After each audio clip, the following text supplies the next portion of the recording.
Hello, LinkedIn, and welcome to the very first ever edition of The Biz Live. We are really pleased to be here today. We're live at Origin Workspace in the city of Bristol, in the United Kingdom. My name is Jamie Breeze, and I'm the host. This is a pilot episode today. So if you are dialed in and you're watching, please leave a comment. We're streaming live to both LinkedIn and to our brand new YouTube channel as well. So this is Jamie Breeze, this is The Biz Live, and welcome to the pilot episode.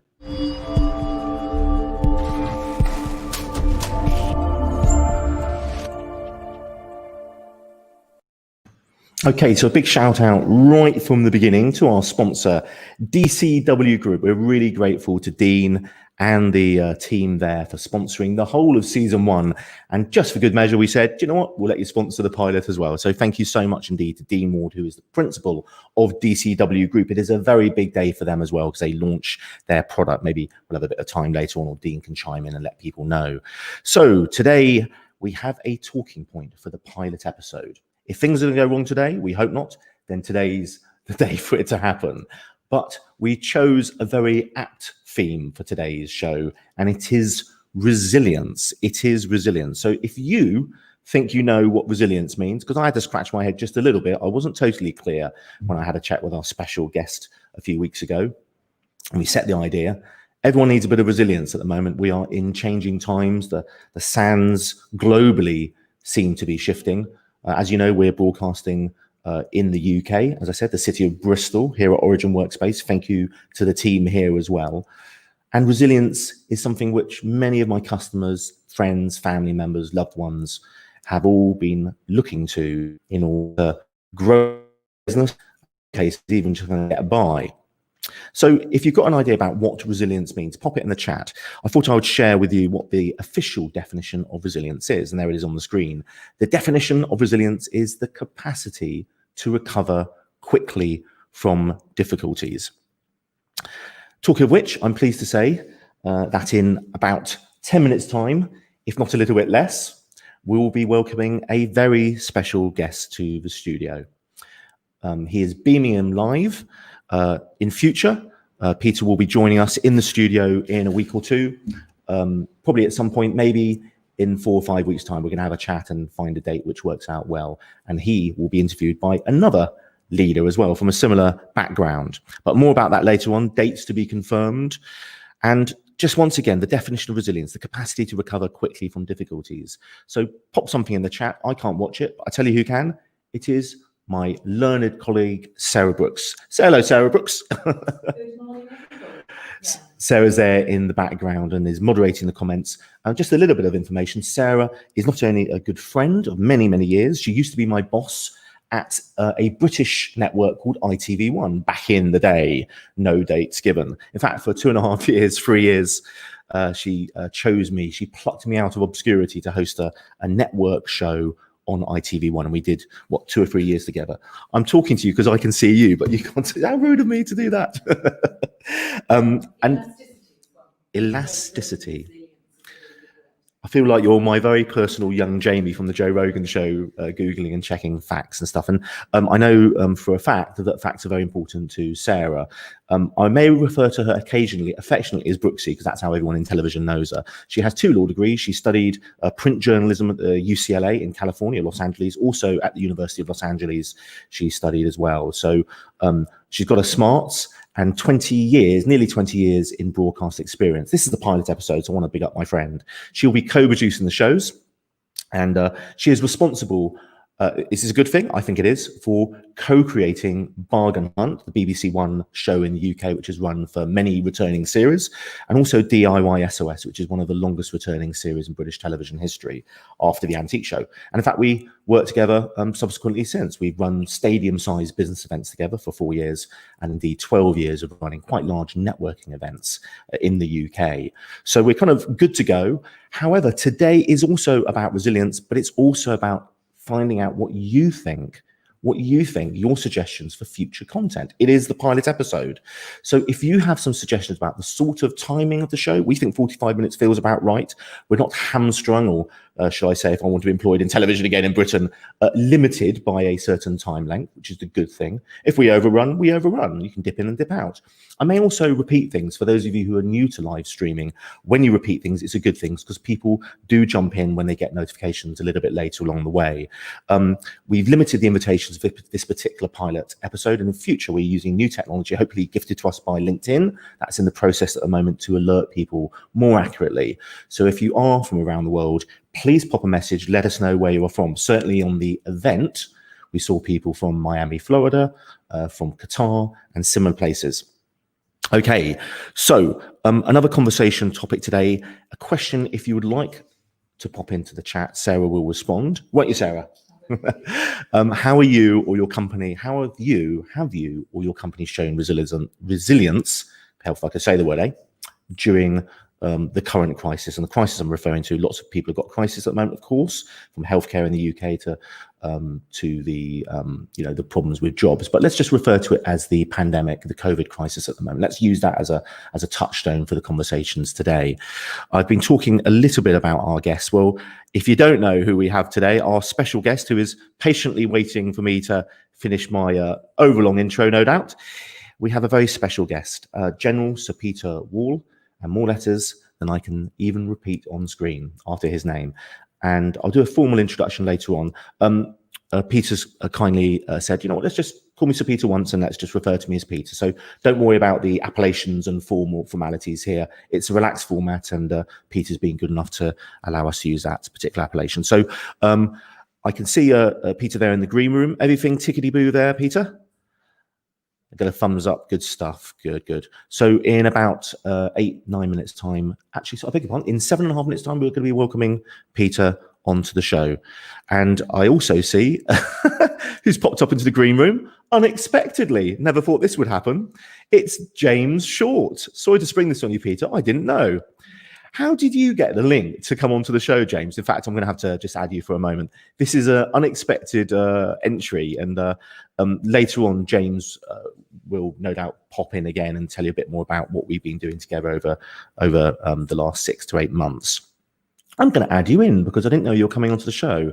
I'm really wondering how you got the link here, James Short.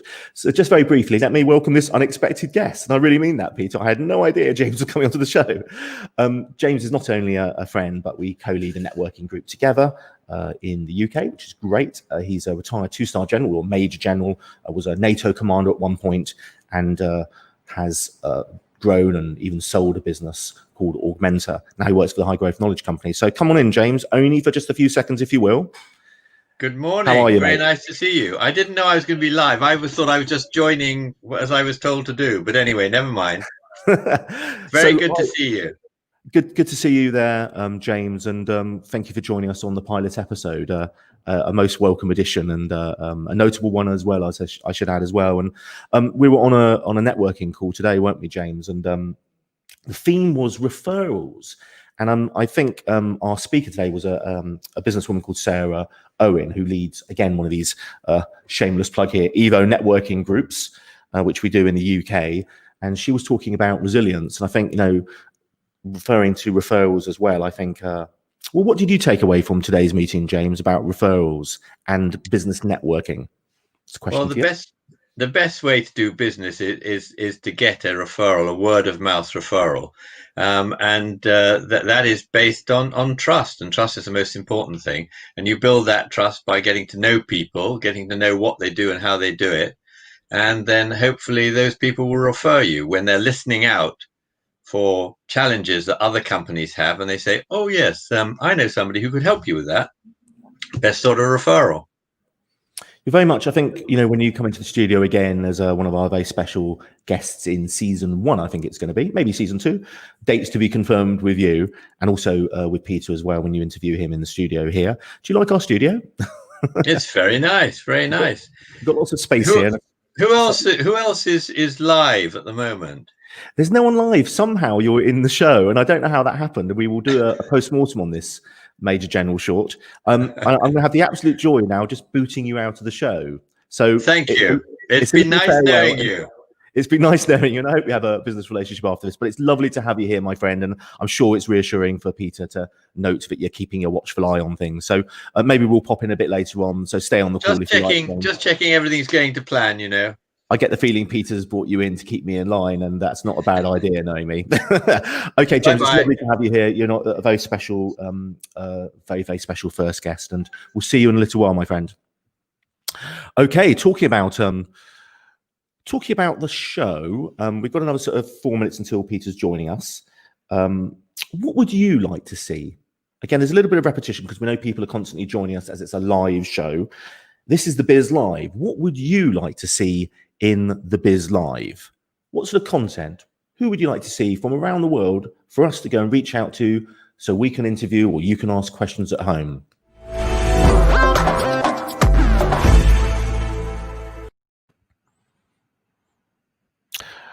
Okay, so we're part of Evo Networking, the Biz Live. This is a networking group which has been going on, well, I'd say for nearly 5 years now in the UK. If you're interested in attending a networking group in the UK, particularly the southwest of England and Wales, then do let us know. And my colleague Sarah, who also works for Evo, will invite you along for free to one of our networking groups. Also, at some point soon, we're going to be budding up with various expert speakers who are specialists in delivering seminars. We may be broadcasting them here as part of the Biz Live, to be confirmed.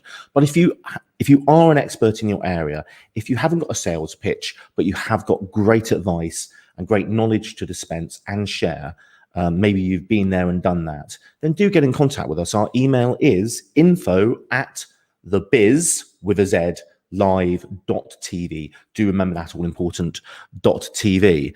I'd like to talk just now, just before we welcome our special guest to the first ever Biz Live. I'd like to just tell you about some of our future guests who are confirmed for season 1, 2, and now 3. Everything right there, Sarah?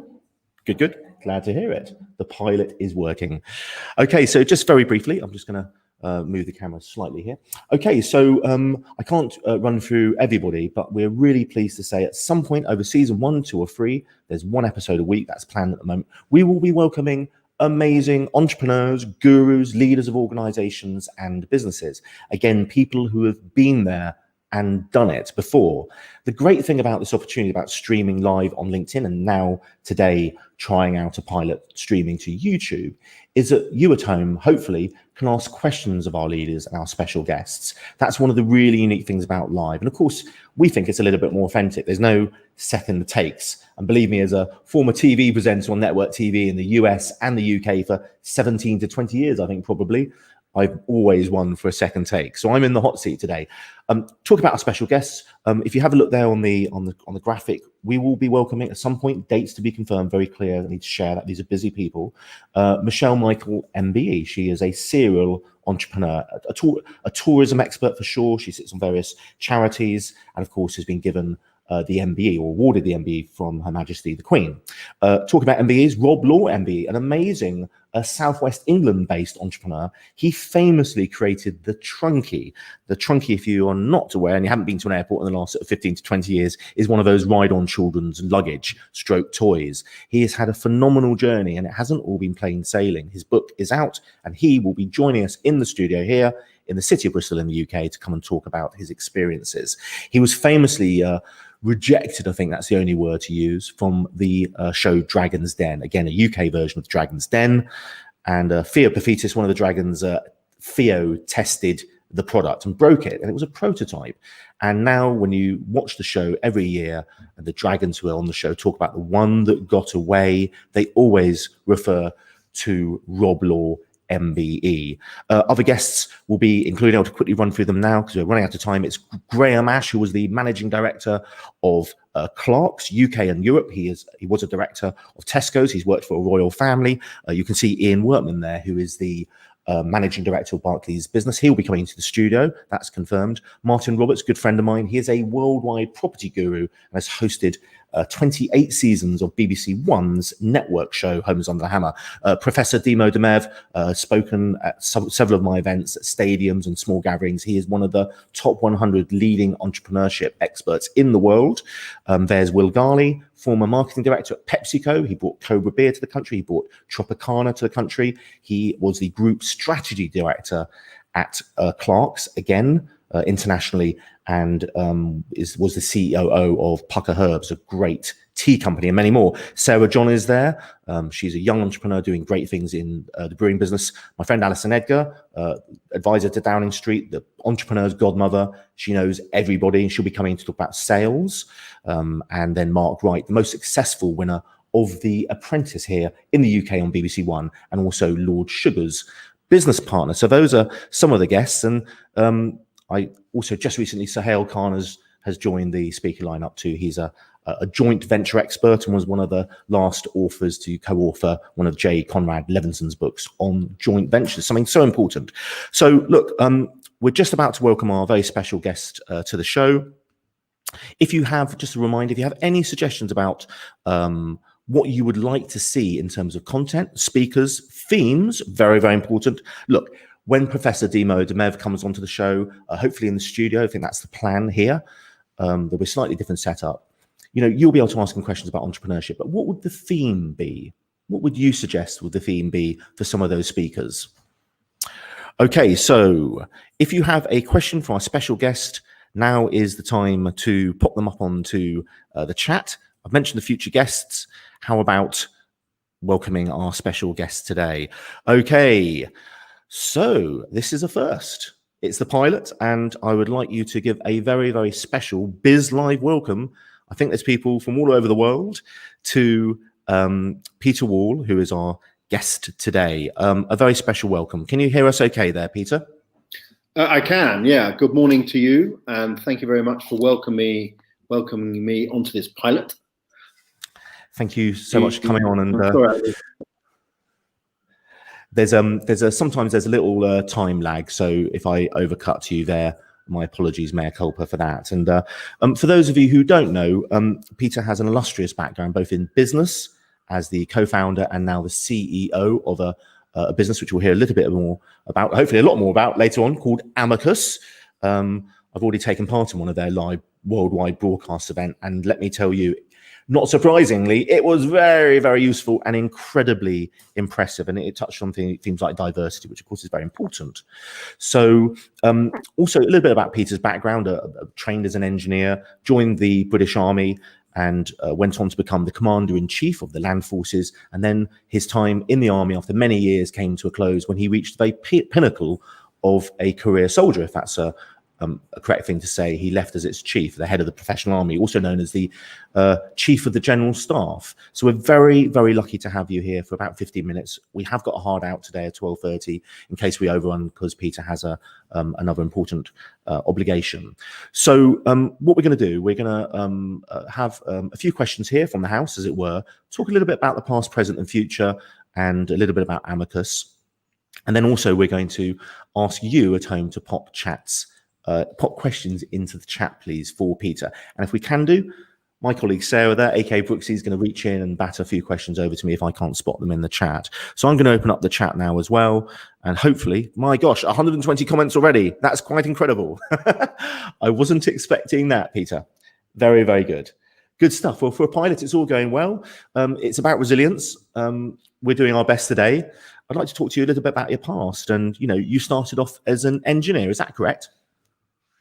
Well, yeah, I left school having done this, and I then actually joined the army straight from school, and they very generously dispatched me for 3 years off to Cambridge to read engineering, which I found a little bit of a struggle. I hadn't realized how heavily it would depend on the ability to do mathematics, which wasn't my forte, but I got through it, and I think that there's no doubt that that sort of degree training in a science type subject certainly conditions the way you look at the world thereafter. I haven't actually practiced engineering a little bit in some technical jobs, but it's actually the way of thinking that I think it leaves with you. and I think that's it's why it's one of the reasons it's very good to have mixed teams with different disciplines, because people well tend to think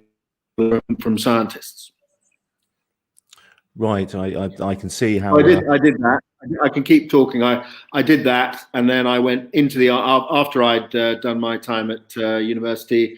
I then was sort of a fully fledged Royal Engineers officer, and I started working my way through the Army's organisation, starting off as a troop commander, where you are commanding a team of about 30 people. Operating quite independently, and obviously you're quite young for that sort of size of an organization. And what the Army does brilliantly is, first of all, teach you the fundamentals of how to do that sort of command job with all the leadership that's involved. And then, of course, it gives you lots of opportunities to go and practice, both on exercises and on operations when they come round. And inevitably, you learn most from your mistakes. I've made plenty of those. We had a little bit of a moment earlier on where we lost your mic, hence the slight latency there. So forgive the tech, but we did get the absolute majority of that. Thank you, Peter. And obviously we were talking about resilience. We had a little chatter yesterday about resilience. And I wondered if there's a time in your career, let's just maybe in this case in the Army, in the British Army, that you saw a commanding officer or a colleague or somebody under your command, or even yourself, who had to really deploy, if that's the right parlance, resilience to overcome a challenge. What would that have been, and how did it sort of pan out, as it were? Well, I was thinking about this after we spoke yesterday, Jamie, and I don't think I can identify from my early career a single cataclysmic thing that either happened to me or to my bosses or other people I knew about that that springs to mind. Rather, I think we all have experiences. Some more than others, born of the situation, perhaps something extremely bad happening, that shape our experience of setbacks and crisis and unwelcome things. And it might, in a lot of cases, and I think for me it was a lot to do with this. It was in the routine course of my education, and particularly doing sport. And I think sport's an excellent paradigm for life, because in things that seem absolutely fundamentally crucial at the time, but of course in the big scheme of things aren't at all, you'll suffer setbacks. I used to do a sport called modern pentathlon. I never forget going, and I was a junior international. It's one of the reasons I joined the Army. Actually, it's quite a military sort of type of sport. One of the things jumping, as well as all the other four events which people might know about, dancing and shooting and swimming and running. And at age 16, I was at a junior international competition in Berlin. I was riding in an arena with probably about 2,000 people watching. And I was not a very good rider, if I'm honest. And I rode this horse into a show jumping fence. It didn't really try and jump it. It just went straight through it. I went out of the front door. The horse was lame. I was booed off. Now, that sort of thing, well, I remember it well. It was not a good feeling at the time. You felt extremely foolish, pretty incompetent. And then, of course, you have to pick yourself up and get on with it. And then lots of people would have had those sorts of experiences.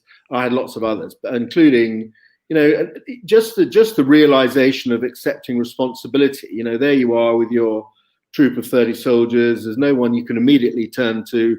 There's no sort of shoulders to cry on. There's obviously people who will give for it, but you want to nail these problems on your own, and you've got young guys looking at you. They don't naturally respect you out of duty. They want to see whether you're any good, and you worry quite a lot about whether you're cutting it, whether you're going to be any good at this job. And I think those sorts of concerns over time,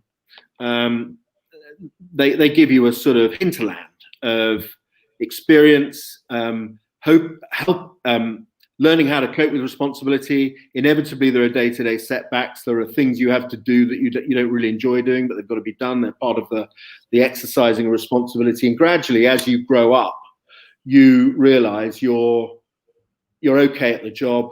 You're probably in the right type of business for you, and you start to get a little bit more confident and better at it without hopefully ever getting. And I suppose, one of the things the army does give you is a very early opportunity in your career to have that sort of responsibility, which in lots of lines of business doesn't really present itself to people perhaps till they've been a bit more successful, they want a bit of business, and they suddenly find they're running a marketing team or something like that, and have not necessarily had any training for it. So the army is a good place to learn that stuff, and we're very, very lucky to be well taught. There's when I've heard experts speak in the past, some of the most clear learnings I've drawn down over the years relating to business have been those who've got a significant military background, wherever that may be in the world, and also those who have a sporting background. And I didn't realize that you have both as well. So look, I wanted to jump forward a little bit to the kind of the current situation, if you will. I mean, it would be remiss of us not to talk about the COVID crisis, resilience, of course. When we spoke before, I think you mentioned that, I noticed in the streets of our city just yesterday, for those of you outside of the UK, things have tightened up just a little bit. The government have asked us not to gather in groups of more than 6. There's various sort of details around that. And things just seem to get a lot quieter. And obviously, I think people are concerned as the UK furlough scheme comes to an end, businesses are starting to sort of review their staffing and so forth. So I said, are people worried? I think you said caution, and maybe there's a bit of wave of fatigue. Can you offer a point of view about how resilience can be deployed, to use military parlance, during this current crisis in this sort of midway phase, hopefully towards the end of it? Does that make sense? Have I explained myself? It makes very good sense. I think if we'd been having this conversation in March, we would have been assuming that this was something that was going to blow through like a storm. And by now, we'd all be back to some sort of new normality. That isn't what's happening. I think we're now about to hit the really difficult bit where we've got a combination of an ongoing pandemic, and we've got the impacts of the first 6 months of it starting to really come to light, where the furlough scheme will end, the redundancy programs will inevitably ensue. I'm involved in myself. Very traumatic for everybody, nerve for the individuals involved, and actually very sort of tricky to sustain the momentum of the business and keep excelling and pushing and living by your values when you're perhaps having to cast 15 or 20% of your workforce or more aside. People who were part of the family, part of the team, no longer. So this is a really crucial time. Now, if you're going to go into a crisis that is a momentary thing with your business, you don't want to suddenly be exchanging business cards with experts and new people as the crisis ensues. You want to have built your team beforehand. There's a great quote from Michael Bloomberg when he was mayor of New York. He was asked, what's the most important thing you did in your first 100 days? And he said, well, I built my team. But what did you do? What policies did you do? He said, no, I built my team. But this was what he did, because he knew, rather like President Trump or our prime minister, whatever, they know that at some point things are going to get beyond their ability to control, and they need really good people around them to help them deal with setbacks and also exploit opportunity. I mean, your definition of resilience was a slightly negative one. It's about how people recover from a crisis. I think there is a sort of part of resilience is also being able to seize opportunity, which might come out of crisis, or it might just be something else that drives it. So I think this getting the team together is really, really important, and having a resilient team that can actually bounce off setbacks, rather like me and my wretched horse back in the day. Not saying I did bounce off very well, but I certainly realized what I needed to be able to do. And this plays at an individual level, the situations yourself, your team through, the more resilient you will naturally be. But not everybody has the chance to experience, really horrendous setbacks or extensive periods of difficulty. We mostly try and avoid those sorts of things. So how do you engender resilience without having to sort of learn the hard way? And that's the sort of thing I'd be looking at. I think that people who went into the COVID crisis in March, really with no clue about how they were going to handle it, will have learned a lot already from. So I think the first thing is recognize it's not over yet, and recognize you've got a lot to learn from your recent hinterland, and make sure you put those things into practice. It's not good enough to say, well, that probably won't happen again, so we won't bother with that because it's boring and we don't like it and it's distracting us from what we'd rather be doing. Yes. You absolutely have to get your best brains together and work out what good situation. All in business, we now, and we used to do this in the army, I'm sure they still do, we use a sort of risk management approach. We have our risk registers and we look at bad things that can happen. We assess their impact on the timing or the costing or the performance of a particular project or an outcome. And we'll frame a contingency plan, and then we'll put that on the shelf and say, that's our risk register, that's our little heat map with a dot in the probability versus versus impact sort of chart. And we think we've nailed it. And of course, the problem with that approach is you're limited by your imagination, and things will happen as happened to UK and the rest of the world on with COVID. I mean, UK was thought to be one of the most pandemic ready world, and we told other nations that, and other nations for right. But we were thinking about a different type of pandemic, and the one that's come, we've not done very well at all. In fact, you'd say, if you look at nations around the world, we'd be in the bottom third on this one. Not a good place to be in terms of A, how we've handled it, and B, the degree of the impact. So against that backdrop, we now as a nation have to, with all the businesses and all the individuals, all those finite elements, we've got to pick ourselves up and engender some resilience in our systems from now on, because who knows what's going to come next. I mean, COVID is one thing. There's quite a lot of other moving parts in the world which aren't necessarily going according to plan. We've got Brexit,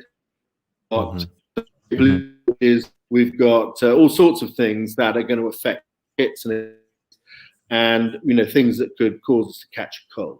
So that's the way I would be thinking about this if I was a business leader. And in fact, I am trying to be a business leader, and I'm doing exactly the same things myself. I think, thank you for that. Wise words, Cher, and I really hope that those who are dialed in and actually watching when this is reposted on LinkedIn, and then we're going to take the broadcast and repurpose it elsewhere as well. We'll take heed, take some strength from what you've said from somebody who's been there and done that and led. Can I ask you? I want to go slightly off piece for a moment. The point that you were the professional head, the head of the professional army. Presumably, you had over 100,000 employees. Would they ever been called employees from an organisational point of view? How big was your team? Well, it was a big organisation, and it has a lot of people who aren't actually counted in the strength of the army, who are not military, they're civil servants. Right. And also in the team are the sort of contractors who perform certain functions that in a bygone era would have been done by people in uniform when we had national service and actually it was inexpensive to have people doing those sorts of things. So it's a very big enterprise. And it's defined not only by itself, but its relationship with the other armed services, the Navy and the Air Force, and of course with our allies, particularly with the Americans, the French, the Germans, the key European militaries. Yes. And increasingly the people that we depend on in sort of further away from UK, Middle Eastern allies, and so on and so forth. Mm-hmm. So, a few years. I want to give way to people who have taken time out to join us. In this case, LinkedIn. Sarah Brooke has got some questions. Just before we jump into the questions and answers, I may give way to James Short there as well, maybe as an honorary gatecrasher to this broadcast. Just love this. I wanted to ask one last thing and just talk a little bit about the present. Obviously, you mentioned that you've entered the world of business. I think you left the army in 2015. I know I was speaking to some veterans, in fact, at a wedding this weekend, and I know that you've set up you're the head of an organisation which looks after the well-being of soldiers or veterans. And then tell us a bit about Amicus. I know it's a leadership organisation. Could you tell us a bit about what you do and how you do it? Talk about sort of operates. the health charity for veterans that that deals with complex post-traumatic stress disorder. Very important charity. And of course, these are types of illness that, or conditions, can occur many years after the event. So that's important. Amicus is essentially been designed by myself and some non-military colleagues to help us support organizations that want to enhance the way they handle their people, the way they lead the organization, the way they build their teams. Our core belief is that everybody in the workplace nowadays has a right to be inspired and supported to give of their best. I think this is a fairly novel idea. A lot of people see workers as transactional people who get paid for turning up at 9, going away at 5 o'clock, and that's it. Actually, the real essence of success in business is there's discretionary effort that you get from people because they're inspired to work and they can see an alignment between their own development and the development of the business. It's not just all together. And we employ some of the experiences and procedures and techniques that I've learned in the military, but also a lot of other things that are coming out of ongoing research in the non-military space about leadership and the most effective way of running businesses, running teams to give of their best. And of course, a lot of it comes down, even in the digital era, comes down very much to some of the more traditional things about human interaction and words like trust, which was mentioned when you were talking to James earlier. And so we play in that space. We work with the senior executive teams of large organizations, or indeed we might work with teams within those organizations, or we might work with small organizations, but we're not a huge, we're probably at our happiest working with groups of people, say 15, maximum 20, to set the vision for and then drive the performance of an organization through getting the best from their people. That's our space. We're obviously having at the moment to transition our thinking in terms of our offering, but also the conduct of our offering into remote working. And, going back to your earlier point about what are leaders thinking about, how are they going to generate resilience at this point in the ongoing COVID crisis, where no vaccine or sufficient array of tests seems likely to let us off the hook quickly. We're asking a lot of leaders because, and I know a lot of CEOs are worrying about this, because they've got to try and engender that resilience while their teams are spread to the four winds, while they're disparate, in some cases atomized. How do you pull together an organization when you can't get everybody in the room? You either one-on-one or collectively with groups of people we all get our energy from, and where we see our role models and where we get our inspiration. And I think that's one of the things that we're turning our thinking to in Amicus at the moment, to help people in that space, because I think this sort of dispersed working is probably here to stay for a bit, at least. I don't think there's necessarily going to be a complete pendulum swing to everybody working from home all the time. I suspect we'll end up in a hybrid situation, and the teams that can get together and interact face to face and personally will be the ones who recover fastest, in my view. Thank you, Peter. We've got some questions here. So, James, I'll probably come to you in a moment as well if you've got a salient point. But we've got lots of questions. We've got lots of questions. We have lots of questions, Peter. So I don't know if you can hear Sarah, but I'll repeat them. We'll get Sarah mic'd up for next time. Okay, so our friend Adam Buckland of Reed, the recruitment company. he asks, what is the most important personal attribute needed to survive and thrive in the current business climate? Did you hear that, Sir Peter? No, I didn't hear it, I'm afraid.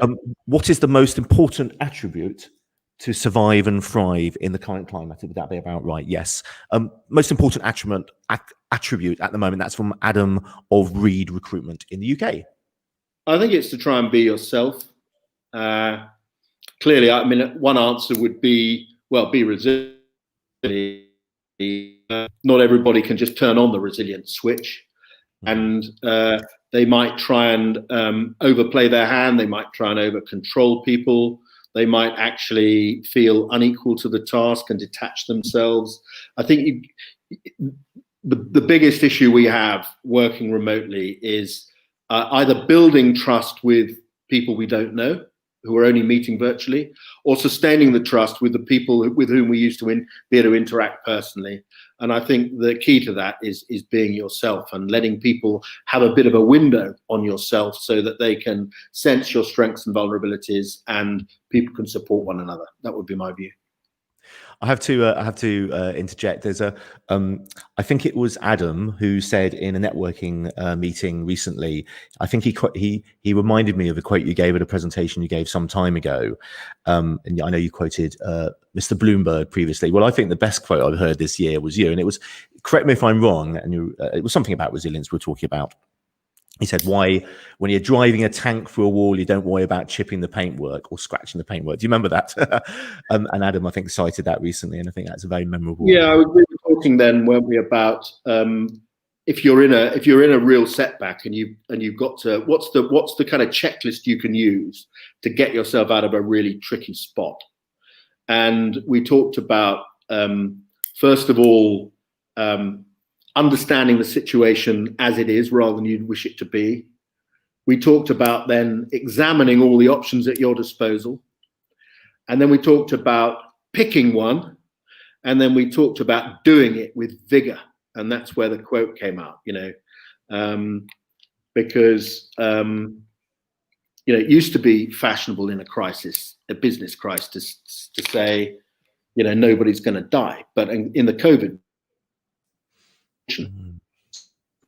and so that's why we on that sort of phrase about if you're going to drive a tank through a wall, don't worry about scratching the paint, because and actually sometimes to get really difficult things done at speed, you've got to be prepared to break a bit of china, whether it's in a business sense or in a physical sense. Thank you, and thank you for the question, Adam. Sarah, what have we got? So Mark Dolman. Mark Dolman, who is a photographer, I believe, a professional photographer, and also runs a data backup company. Go ahead. So once you have identified what you're going to do to be resilient, what is your best tip to stay focused and make change work? Once you've identified, one more time, if you. Once you've identified what you're going to do to be resilient, what is your best tip to stay focused? What is your best tip to stay focused, please? And that's from Mark. Thank you. Well, I think it's about the clarity with which you communicate.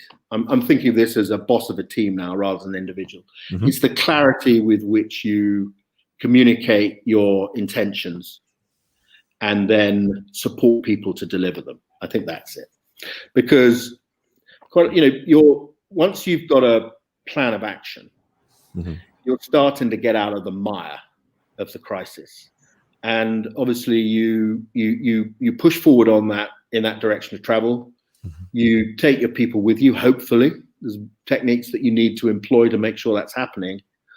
And then you pursue it to the point where it's either worked or it's not going to work. And then you have to be prepared to reconsider and try something different rather than, putting lots of resources into a hole that's not going to ever kind of be filled up. But so I think it's that clarity and determination to see it through. Thank you, Peter, and also thanks for the question, Mark. Pretty obvious answer, but I think that's true. We've still got time for a few questions. I know that we got a hard out at 12:30. Is that still the case, Peter? So we still got. Well, I can go to 12:40, but I think people would be fed up with it by then. Well, we've got a number of questions, and have we got a short question which I can relay before I invest in a mixer and have two mics in our first episode? I think that would be a good bit of resilience planning in the future. Have the two microphones. Do you like that? Adam Rook of Professional Apprenticeships. What advice would you give young people about developing? Brilliant. Right, Peter. Adam is the principal of a very, very quickly growing apprenticeship company, cares passionately about young people, and very conveniently, and Sarah wouldn't have known this, is the sponsor of season 3 in December of this said show. So very appropriate. And because I've just yabbered for so long, I can't remember the question. What advice would you give young people? What advice, Peter, what advice would you give to young people, Peter, to develop resilience? Well, I think there's plenty of young people who are learning a lot about resilience at the moment.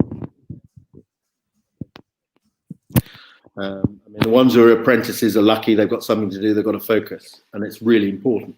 But I think it goes back to what we were talking about at the beginning: is that you grow resilience through experiences, and in order to have those experiences, you've got to be adventurous, and you've got to put yourself out, try, take some risks, do some bold things, and from all of that, good things will happen. Mm-hmm. But the real lessons will come from some of the less good things that happen. Nothing tragic, but setbacks. And the more things you try, the more adventurous you are, the more experiences you're going to get, the more setbacks you're going to get, the more you're going to build this sort of residue of understanding about the way the world operates and how you as an individual react in those circumstances. I think that's what I would do in those, And so, that could be, personal challenges. It could be sporting related. It could be travel related, if that's allowed. It could be in the workspace. But, one of the businesses I'm involved in has a very apprentice program, and we are always trying to encourage these youngsters to take every opportunity. I mean, I think it's one of the things the Army does very well. It gives people lots of opportunities if they want to take them, not just in the soldiering space, but in sport and travel and all these sorts of things. And the ones who really flourish are the ones who throw themselves in without fear into trying things out. The people who are too cautious spend many more years learning the same amount. Wonderful. Thank you, Peter. Just a reminder for those who are chiming in or just joining the live broadcast, people dip in and dip out. It is the working day, of course, in the UK. You're watching the Biz Live. My name is Jamie Brews. I'm the host. I won't always be. There'll be hosts dipping in and out, including a gentleman who's waiting in the wings. Today's show is sponsored by DCW Group. Dean Ward, the principal, has done enormous amounts in pre-revenue before launching today a new product and service. Very, very exciting stuff. And we wish you the very best of British luck, Dean, in pushing forwards. Oh, it has, Dean. Well, we've got a question from our sponsor, and that's just come up by the by. James, stand by if you will. So is it a short question I can fire over? What is your top tip to fuse business and financial resilience, please, Peter? And that's from Dean Ward, the principal of our sponsor, conveniently enough, not set up. To fuse business and financial resilience. To fuse, yes. I think from the businesses I've seen, and my experience is not as broad as many on this call, it's getting the people involved in the business of the business and to collaboratively as possible. I've seen lots of examples where the stovepipes in a business, particularly between the finance element and the rest. And actually, funnily enough, we had a bit of a problem with this in the Army sometimes because the finances are not run by the people in uniform. We can be trusted with people's lives, but not with their money. So we have lots of civil servants who do that. You end up with these schisms between the disciplines. And I think that's anything that tests your resilience is very likely to be driving wedges into your organization and accentuating any schisms that exist. So the cohesion between the elements of a business, whether it's the operating part and the finance part, or actually other bits of it, it could be the logistics and the where tribalism can sometimes lead to people not considering each other's points of view sufficiently well.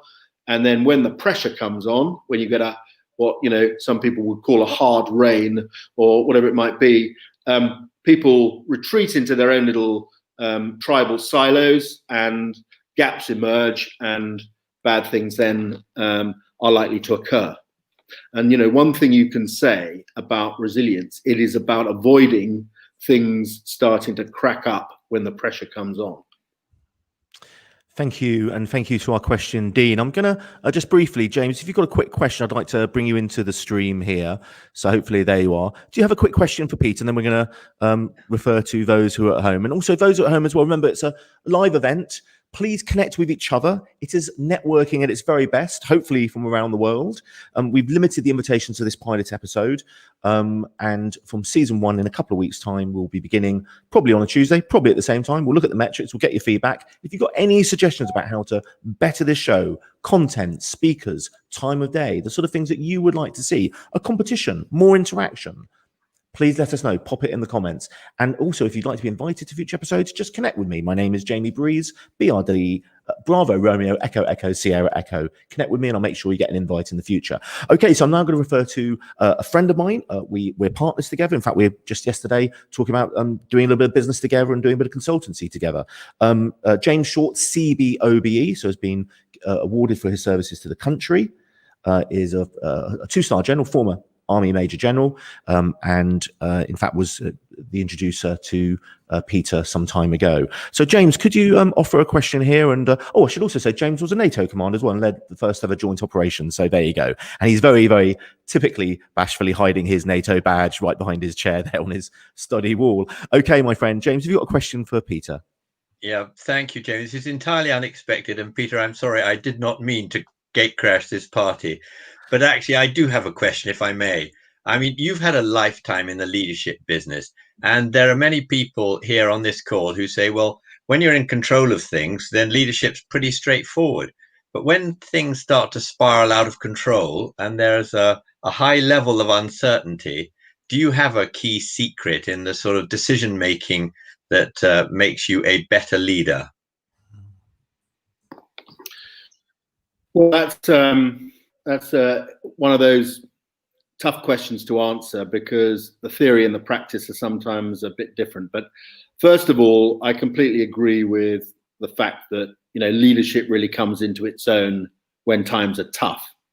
When things are going your way, it's not hard normally to be a leader if you are pretty well in the right job for your experience and temperament and everything else.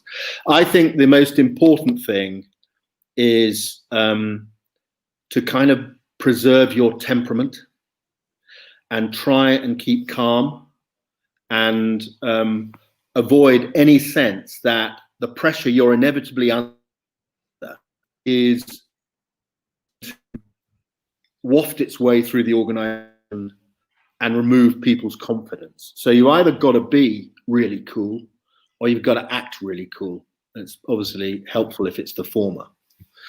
And one of the ways of doing that, of course, is to have confidence in the people around you so that you can share responsibilities and you can delegate such that you've got enough capacity to be thinking really hard with your best brains around you, bringing them in as well. So you've got people who are good at doing. They can be getting on with the current crisis and managing it and stabilizing the situation while you get your best brains and your planners together to work out what you're going to do next. And that all comes from that when the boss is either very emotional or very angry or gives the impression of being detached and not caring, that it creates a really negative impact on the whole organization, and it very quickly starts to lose its confidence, and sustaining that is terribly important. And therefore, in order to portray this impression of calm and strong temperament, you can't do that sitting in your office or answering emails or in your command vehicle if you're in the military, which you've done many times, James. You've got to get out and about. You've got to show yourself off that you're calm, and you've got to say to people, and they're all going, wow, it can't be that bad if they're looking at. And that really does have a calming effect on people. It allows them to focus back on the job, and hopefully it'll keep the momentum of the whole organization going forward. But I'd be interested, you've done lots of this stuff, I'd be interested in your answer to that question. Thank you very much for the question, James, and really appreciate that. So we've got some great questions coming up here, and I'm going to pick one if that's all right, Peter and Sarah. It's from Mark Terrell. Welcome, Mark. Oh, it's great minds. So, Mark, if you can see the question there, here's a clear vision is essential to lead a team. What's the best way to communicate your vision? I've heard words like vigor and atomize and resilience today. What about the vision? Thank you, Mark. So it's a really good question. I think, one of the things so communicating the vision is obviously important. Getting it after you've communicated it is the most important thing. And, therefore, sometimes I think you need to back up a bit and say, well, how's that vision come about? And to get people to believe in things nowadays, they're much more likely, in the sort of post-deference era, which we've got now, which is being further exacerbated by social media and all that sort of stuff. Yes.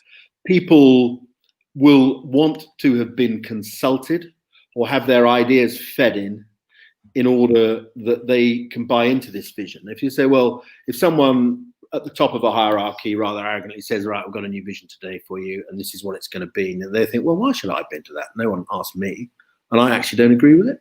And you might have communicated it very clearly, but it hasn't won me over because I haven't been involved in the process. So I think that is really important. They have their say and they've been consulted. And if you can't talk to everybody, at least have a focus group that you can refer to. So you can say, we couldn't talk to all of you, but we got a cross section, and this is kind of the sort of average view of where we are. You obviously got to then take that and make sure it's got enough ambition and inspiration in it. And then I think when it comes down to how do you communicate it, assuming it's something that people are going to buy into because you've been through some sort of consultation and getting ideas processed, I think it's then very, very important to communicate it extremely clearly and extremely consistently and repeat many times so that it doesn't just get published and then gather dust. And so I think people to really buy into it and know that you believe in it, you can't afford to change it very often. Therefore, the line of communication has got to be clear and persistent. Yes. Thank you. We're getting some great comments coming in. Thank you, everyone, for keeping this conversation going. I wanted to apologise to our viewers and also to Peter as well for the occasional drop out of audio. We'll certainly look into that post-mortem, as it were. And I think just like to say we've had some great comments. Philip Emmanuel, based over in Wales. I think, if I remember, Philip, you worked for an old mate of mine. Hayden Thomas used to be one of the bosses at NatWest. And Phil is a member of a networking group, which we run. I'd like to see regular interviews with business people who've been successful at changing their business model during COVID. Yeah, that's a good subject. Duly noted. Got some comments here from Charlotte and others saying, we'd like to see some more female entrepreneurs. Consider that done. Thank you for the feedback. All of this stuff is most useful. And then Nikki Marshall here as well.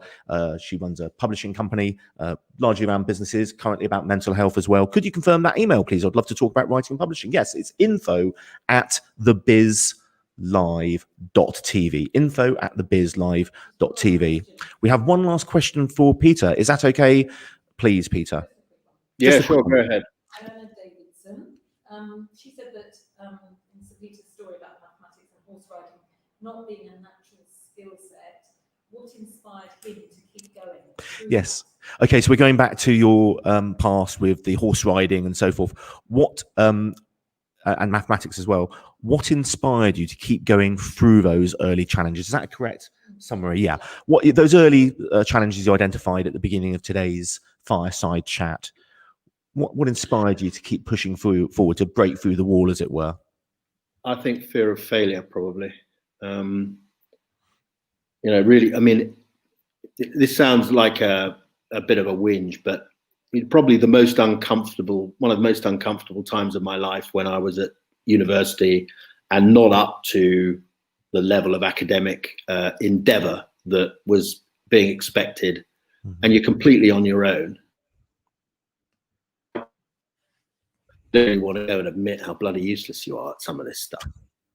You've just got to keep grinding it out, And in stark contrast, I like lots of other people, I've been in some tricky situations in the military, but I've always had people around me, and we've all been in it together. But when you're on your own, it's tough. And so if there are people out there who are finding it overwhelming, particularly because they're more separated from their pals and their families than they would normally be, just take strength from the fact you're not on your own, and just keep driving on, basically, and don't be defeated by this stuff, even though it can make you very worried and depressed and everything else. Wise words, if they were ever offered. Thank you so much indeed, Sir Peter Wall, for being part of this inaugural episode, dispensing so much wisdom and insight, support, care, and dare I say it, even, a degree of crystal ball gazing as well, however hard that may be. I think you really answered so many questions, and we're incredibly grateful to you, I think. And for those who haven't had a chance to have their question answered, thank you for still contributing.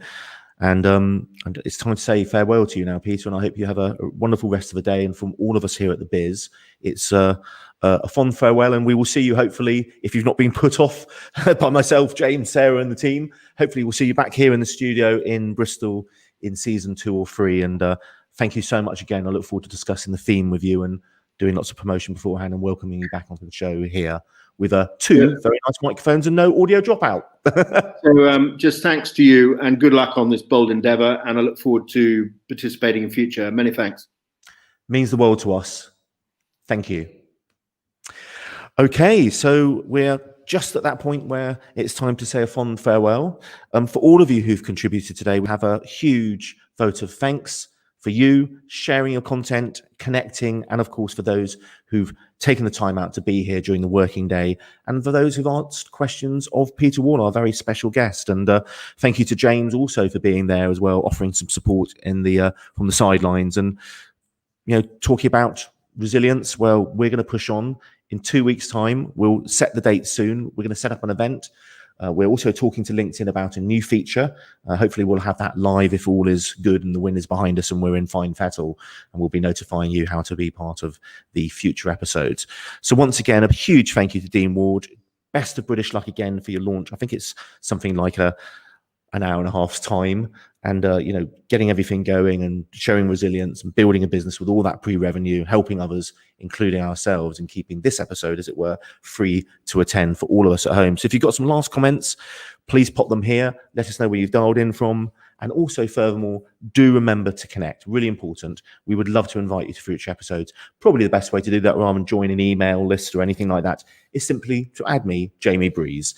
And to use military words again, it's Bravo, Romeo, Echo, Echo, Sierra, Echo. It's up there on the screen. Just add me on LinkedIn. We'll connect, and we'll make sure we invite you to the next episode. Speaker to be confirmed. You've had a little preview. We've taken some notes in the comments. Myself, Sarah, and the team are going to have a really good look through everything that you've shared today. We're also going to test the audio connection and do some other bits and bobs as well. So it's the pilot episode. Thank you for bearing with us. Sarah, have you got any last words which you can relay through me? Apologies to all the questions we didn't manage to squeeze in there, but they have been noted, and we will try and get those to Peter as well. And see if Yeah. If I know Peter who'd like to review some of those questions and may even get back to you as well privately. That's something he's asked for previously in events. So thank you once again to Peter. Thank you to you. Thank you to all of these wonderful guests. Thank you to the relentless air conditioning, which just decided to switch itself on after weeks and weeks of testing in this room. But that's what being resilient and pushing through is. And also, if you would like to take part in future episodes, remember, just look out for those notifications when we go live. Should be in 2 weeks' time. Guests to be announced. We've got some wonderful, wonderful guests waiting in the wings. They've been there, they've done that. They're from the world of military, business, sport, entrepreneurship, organizations. Even Alison Edgar's chimed in today, and she'll be on the show here in the studio soon. So thank you so much to you all. I hope you have a wonderful, wonderful rest of the week. And what can we say, but it's a little fond farewell for now. 2 weeks' time, we'll be back. You take care now, and we'll see you soon. Bye-bye.